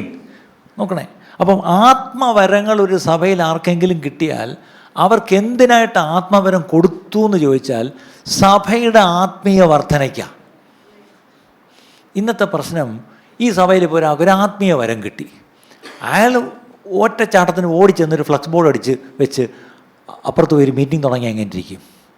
ഏത് സഭയ്ക്ക് ആത്മീയ വർധന? ഇന്നത്തെ പ്രശ്നം, ഈ വരം കിട്ടിക്കഴിഞ്ഞാൽ ഓടം പൊട്ടുന്നൊരു കോട്ട് വിട്ടുകൊണ്ട് നേരെ ഫ്ലക്സിൽ കയറി അങ്ങ് പോവും. ഇതാണൊരു പ്രശ്നം. പിന്നെ പറയുന്നത്, എനിക്ക് വരം കിട്ടി, എല്ലാവരും വാ, ഞാൻ ആ വരത്തിൽ ശുശ്രൂഷിക്കട്ടെ. വരം കൊടുത്തിരിക്കുന്നത് ദൈവസഭയ്ക്ക് ആത്മീയ വർധന ഉണ്ടാവാൻ. ഒരു പ്രവചന വരം ഒരാൾക്ക് കിട്ടിയോ, ദൈവസഭയ്ക്ക് ആത്മീയ വർധന ഉണ്ട്. ഒരാൾക്ക് രോഗശാന്തി വരം കിട്ടിയോ, സഭയ്ക്കുള്ളിൽ എന്തുമാത്രം രോഗികളിരിക്കുന്നു, രോഗശാന്തി വരം ഉണ്ടോ? തീർച്ചയായിട്ടും സഭയ്ക്കുള്ളിൽ ആ രോഗശാന്തി വരം അത് പ്രയോജനപ്പെടട്ടെ, അത് ആത്മീയ വർധനയ്ക്ക് കാരണമായി തീരട്ടെ, അല്ലേ? എന്തു വരം ദൈവം ആർക്കൊക്കെ തന്നാലും അത് സഭയുടെ ആത്മീയ വർധനയ്ക്കായിട്ട് അത് ഉതകട്ടു പ്രിയപ്പെട്ടവരെ. അടുത്തത് ഒരു വാക്യം കൂടെ വായിക്കാം. 1 തിമോത്തിയോസ് 4:13, 1 Timothy 4:13. അവിടെയൊക്കെ പറയുന്നത്, ഞാൻ വരുവോളം വായന, പ്രബോധനം, ഉപദേശം എന്നിവയിൽ ശ്രദ്ധിച്ചിരിക്കുക. കണ്ടോ? അപ്പോൾ ഒരു ശരിക്കും പറഞ്ഞാൽ ശുശ്രൂഷകളിൽ ഈ പറഞ്ഞ പോലെ ദൈവവചനം വായിച്ച് കേൾപ്പിക്കണം, പ്രബോധിപ്പിക്കണം, ഉപദേശിക്കണം, അതിൽ ശ്രദ്ധിച്ചിരിക്കണം. അല്ലാതെ നീ ഒരു എക്സൈറ്റ്മെൻറ്റോടെ ഉണ്ടാക്കണ്ട, ആരെയും നീ എൻ്റർടൈൻ ചെയ്യണ്ട. കണ്ടോ? ശ്രദ്ധിച്ചേണ്ട. ഒരു ശിഷ്യന് പൗലോസ് കൊടുക്കുന്ന ഒരു ഉപദേശമാണ്, നീ ദൈവവചനം നീ അത് വായിച്ച് കേൾപ്പിക്കണം. എല്ലാവരുടെ കയ്യിൽ ബൈബിളില്ലല്ലോ. അടുത്തത്, നീ അത് വെച്ച് ഉപദേശിക്കണം. അടുത്ത് നീ എന്ത് ചെയ്യണം? അത് വെച്ച് നീ എൻകറേജ് ചെയ്യണം, പ്രബോധിപ്പിക്കണം. ഇതാണ് പറയുന്നത്. അതിനാണ് എഫേസ്യ ലേഖനം 4-ാം അധ്യായം 11-12 വാക്യം അവിടെ എഴുതിയിട്ടുണ്ട്. അവൻ ചിലരെ, എഫേസ്യർ 4:11-12, അവൻ ചിലരെ അപ്പോസ്തലന്മാരായും ചിലരെ പ്രവാചകന്മാരായും ചിലരെ സുവിശേഷകന്മാരായും ചിലരെ ഇടയന്മാരായും ഉപദേഷ്ടാക്കന്മാരായും നിയമിച്ചിരിക്കുന്നു. 5 തരം ശുശ്രൂഷകരെ ദൈവം നിയമിച്ചിട്ടുണ്ട്. എന്തിനാ? അത് നാം എല്ലാവരും വിശ്വാസത്തിലും ദൈവപുത്രനെ കുറിച്ചുള്ള പരിജ്ഞാനത്തിലുമുള്ള ഐക്യതയും തികഞ്ഞ പുരുഷത്വവും ക്രിസ്തുവിന്റെ സമ്പൂർണതയായ പ്രായത്തിന്റെ അളവും പ്രാപിക്കുവോളം വിശുദ്ധന്മാരുടെ യഥാസ്ഥാനത്വത്തിനായുള്ള ശുശ്രൂഷയുടെ വേലയ്ക്കും ക്രിസ്തുവിന്റെ ശരീരത്തിന്റെ ആത്മീക വർധനയ്ക്കുമാകുന്നു. ക്രിസ്തുവിന്റെ ശരീരത്തിന്റെ ആത്മീക വർധനയ്ക്ക്. നല്ലോണം ഓർക്കണം, എന്ത് ശുശ്രൂഷ ദൈവം ആർക്ക് തന്നാലും, എന്തൊക്കെ വരങ്ങൾ സഭയിലുള്ളവർക്ക് ആർക്ക് കൊടുത്താലും, ആ വരങ്ങൾ കൊണ്ടും ആ ശുശ്രൂഷ കൊണ്ടും സഭയ്ക്ക് ആത്മീക വർധന വരണം. സഭ എന്ന് പറഞ്ഞാൽ ലോക്കൽ സഭ മാത്രമല്ല, ക്രിസ്തുവിൻ്റെ ശരീരം എന്ന് പറയുമ്പം it's A body of Christ അല്ലേ. ചിലരുടെ ശുശ്രൂഷ ലോക്കൽ സഭ മാത്രമായിരിക്കത്തില്ല. പക്ഷെ എവിടെയാണെങ്കിലും ക്രിസ്തുവിൻ്റെ സഭയ്ക്ക് ആത്മീയ വർധന ഉണ്ടാവണം. അത് നമ്മുടെ പ്രസംഗമാകട്ടെ, നമ്മുടെ കൃപാവര ശുശ്രൂഷയാവട്ടെ, നമ്മുടെ സുവിശേഷ വേലയാവട്ടെ, എന്ത് തന്നെയാണെങ്കിലും അത് സഭയുടെ ആത്മീയ വർധനയ്ക്ക് കാരണമായി തീരണം. എൻ്റെ വാക്കുകൾ ഞാനിവിടെ നിർത്തുക. നമ്മളെന്താ പഠിച്ചത് ശരിക്കും പറഞ്ഞാൽ? നമ്മുടെ പ്രസംഗപീഠങ്ങൾ ശുഷ്കമാകുന്നു, വീക്കാവുന്നു, ബലഹീനമാവുന്നു, ചിലപ്പോഴെങ്കിലും ഡെഡാവുന്നു. കാര്യം ആത്മാവിൻ്റെ ഒരു ശുശ്രൂഷയല്ല നടക്കുന്നത്. ആത്മാവിൻ്റെ വചനമല്ല പ്രസംഗിക്കുന്നത്. ലോകത്തിൻ്റെ വചനവും അല്ലെങ്കിൽ ലോകത്തിൻ്റെ ജ്ഞാനവും എടുത്തിട്ട് ഈ പറഞ്ഞ പോലെ മനുഷ്യരെ സുഖിപ്പിക്കാനും രസിപ്പിക്കാനും സന്തോഷിപ്പിക്കാനും അല്ലേ, അല്ലെങ്കിൽ കുറച്ച് അറിവ് പകർന്നു കൊടുത്ത് മിടുക്കനാണെന്ന് കാണിക്കാനൊക്കെയാണ് പലപ്പോഴും പലരുമൊക്കെ ചെയ്യുന്നതായിരിക്കും. പക്ഷേ നമ്മളാരും ആ വഴിക്ക് തിരികെ വേണ്ട. ദൈവവചനത്തിൽ നിന്ന് അപ്പോസ്തലന്മാർ പ്രത്യേകിച്ച് ഇന്ന് പഠിപ്പിച്ചത് വേറൊന്നുമല്ല. നിങ്ങൾക്കൊരു ശുശ്രൂഷ ദൈവം തന്നിട്ടുണ്ടെങ്കിൽ, അതിനുള്ള വരം ദൈവം തന്നിട്ടുണ്ടെങ്കിൽ, അതിനൊരു വിളിയുണ്ടെങ്കിൽ, അത് സഭയുടെ ആത്മീയ വർധനയ്ക്ക് വേണ്ടി വേണം അത് പ്രവർത്തിക്കാൻ അല്ലേ. സഭയുടെ ആത്മീയ വർധന എന്ന് പറയുമ്പോൾ ഓർക്കണം, ആത്മീയ വർധനയുടെ ഒരു ലക്ഷണമാണ് സഭ പുറത്തുപോയി സാക്ഷിക്കുക എന്ന് പറയുന്നത് അല്ലേ. ആ സ്പിരിച്വാലിറ്റി, ആ സ്പിരിച്വൽ മെച്യൂരിറ്റി ലക്ഷണമാണ് you go out as A witness. ഇന്നത്തെ പ്രശ്നം സഭ മുഴുവൻ ഈ 4 ചുവരുകൾക്കുള്ളിൽ അങ്ങ് കൂടിപ്പോയി. അപ്പോൾ ഈ ദിവസങ്ങൾ നമ്മൾ പുറത്തോട്ടിറങ്ങുമ്പം നമുക്കറിയാം എന്ത് പോയി പറയണമെന്ന്. കാര്യം നമ്മൾ ആത്മാവിൻ്റെ വചനം ഉള്ളിൽ നമ്മൾ സംഗ്രഹിച്ചിട്ടുണ്ട്. ഈ വചനം പോയി നിങ്ങൾ പറഞ്ഞേ, ഈ വചനം പോയി നിങ്ങൾ പറഞ്ഞ് പ്രാർത്ഥിച്ച് അവിടെ ദൈവപ്രവൃത്തി വെളിപ്പെടും. അങ്ങനെ വരുമ്പോൾ അവിടെ ആത്മാക്കൾ രക്ഷിക്കപ്പെടും, അവരും സഭയിലേക്ക് വരും. സഭയിലേക്ക് വരുമ്പം അവർക്കും ആത്മീയ വർധന ഉണ്ടാവുന്നു. അതിപ്പം വന്നവരായാലും ശരി, ഇപ്പം പിടിച്ച മീനുകളായാലും ശരി, പഴയ മീനായാലും ശരി, ഏത് മീനാണെങ്കിലും അവിടെ ശരിക്കും ആത്മീയ വർധനയുണ്ട്. ഒരു നിമിഷം നമുക്ക് കണ്ണടയ്ക്കാം, നമുക്കൊന്ന് പ്രാർത്ഥിക്കാം. കർത്താവേ, വാസ്തവമായിട്ട് കർത്താവേ, ആത്മാവിൻ്റെ ശുശ്രൂഷകൾ വെളിപ്പെടുവാൻ കർത്താവേ, ഞങ്ങൾ ആത്മാവിൻ്റെ ശുശ്രൂഷ എന്ന് കേൾക്കുമ്പോൾ പെട്ടെന്ന് ഞങ്ങൾ വേറൊരു ചിന്തയാണ് ഞങ്ങളുടെ മനസ്സിൽ വരുന്നത്. ആത്മാവിൻ്റെ ശുശ്രൂഷ എന്ന് പറഞ്ഞാൽ ഇനി കുറേ കൂടെ ഒച്ചയും ബഹളമല്ല. ആത്മാവിൻ്റെ ശുശ്രൂഷ, ആത്മാവിൻ്റെ ശുശ്രൂഷ എന്ന് പറഞ്ഞാൽ എല്ലാവരും ഓടിയിടുന്ന, എല്ലാവരും തലയ്ക്ക് വെച്ച് പ്രവചിക്കുന്നതല്ല. ദൈവമേ, രൂപാന്തരപ്പെട്ട ജീവിതങ്ങളുണ്ടാവണം കർത്താവേ. ക്രിസ്തുവിനോടുള്ള സ്നേഹം നിമിത്തം ഈ സ്നേഹം ഓടി നടന്ന് കർത്താവേ, ഒരു ഭ്രാന്തനെ പോലെ വിളിച്ച് ഘോഷിക്കുന്ന കർത്താവേ, അങ്ങനെയുള്ളൊരു സാക്ഷി ജീവിതം ഉണ്ടാവണം കർത്താവേ. ഞങ്ങളുടെ കൊച്ചു കുഞ്ഞുങ്ങൾ പോലും അവർ പഠിക്കുന്നിടത്ത് കർത്താവേ, അവർ ദൈവമക്കളാണെന്നുള്ള സാക്ഷ്യം പ്രാപിക്കണം. ഞങ്ങളുടെ ചെറുപ്പക്കാർ ഈ വല്ലാത്ത ലോകത്ത് ജീവിക്കുമ്പോൾ കർത്താവേ, അവർ അനന്യരും പരമാർത്ഥികളുമായി കർത്താവേ വ്യത്യസ്തരായിരിക്കണം കർത്താവേ. അങ്ങനൊരു വ്യത്യസ്തത ഞങ്ങളുടെ സഭകളിൽ കാണട്ടപ്പാ. ഞങ്ങളുടെ കുടുംബങ്ങളിൽ അങ്ങനൊരു വ്യത്യസ്തത കാണട്ടപ്പാ. Lord, let such kind of a difference be seen and evident in our families and churches, Lord. അതായിരിക്കട്ടെ കർത്താവേ ഞങ്ങളുടെ പ്രാർത്ഥന. ദൈവമേ, ഈ വചനം പറഞ്ഞ അടിയനെയും ഇത് കേട്ട എൻ്റെ സഹോദരങ്ങളെല്ലാവരെയും കർത്താവ് അവിടുന്ന് ഇത് വാസ്തവമായി ഞങ്ങളെ മനസ്സിലാക്കി തന്ന് ഇതനുസരിച്ച് കർത്താവേ ഞങ്ങളുടെ ശുശ്രൂഷകളെല്ലാം ആത്മാവിലുള്ള ശുശ്രൂഷ, ലോകത്തിൻ്റെ ജ്ഞാനത്തിലല്ല കർത്താവേ, ഈ ലോകത്തിൻ്റെ അറിവിലല്ല കർത്താവേ, മറ്റുള്ളവരെ കയ്യിലെടുക്കുവാനുള്ള ശുശ്രൂഷകളല്ല കർത്താവേ, ദൈവത്തെ പ്രസാദിപ്പിച്ചുകൊണ്ട് കർത്താവെ സഭയുടെ ആത്മീയ വർധനയ്ക്കായി ശുശ്രൂഷിക്കുവാൻ ഞങ്ങളെല്ലാം സഹായിക്കണമേ. ശുശ്രൂഷിക്കുന്ന എല്ലാ പ്രിയപ്പെട്ടവരെയും അതിനായിട്ട് നീ സഹായിക്കണമേ എന്നും പ്രാർത്ഥിക്കുന്നു കർത്താവെ. പരിശുദ്ധാത്മാവേ, അതിന് ഞങ്ങളെ അവിടെ നിന്ന് സഹായിക്കണമേ. വരുന്ന ആളുകൾ സഭയിൽ വലിയ ബ്രേക്ക് ത്രൂസ് അതുമൂലം ഉണ്ടാകാൻ പോകുന്നതിനായിട്ട് സ്തോത്രം ചെയ്യുന്നു കർത്താവെ. എല്ലാ മഹത്വം അങ്ങെടുത്താട്ടപ്പാ, യേശു ക്രിസ്തുവിൻ്റെ നാമത്തിൽ തന്നെ. ഇന്ന് കേട്ട ഈ സന്ദേശം തീർച്ചയായിട്ടും നിങ്ങൾക്ക് അനുഗ്രഹമായിരുന്നു ഞങ്ങൾ വിശ്വസിക്കുന്നു. ഒരു പക്ഷേ നിങ്ങൾ ഇതുവരെയും ഈ ചാനൽ സബ്സ്ക്രൈബ് ചെയ്തിട്ടില്ലെങ്കിൽ ദയവായി ഇപ്പം തന്നെ ഒന്ന് സബ്സ്ക്രൈബ് ചെയ്യുക. ഈ സന്ദേശം മറ്റു ചിലർ കൂടി ഒന്ന് ഫോർവേഡ് ചെയ്ത് കൊടുക്കുക. നിങ്ങൾക്കിത് അനുഗ്രഹമായിരുന്നെങ്കിൽ തീർച്ചയായിട്ടും അത് മറ്റുള്ളവർക്കും ഒരു അനുഗ്രഹമായി തീരുവാൻ അത് കാരണമായി തീരും. God bless you.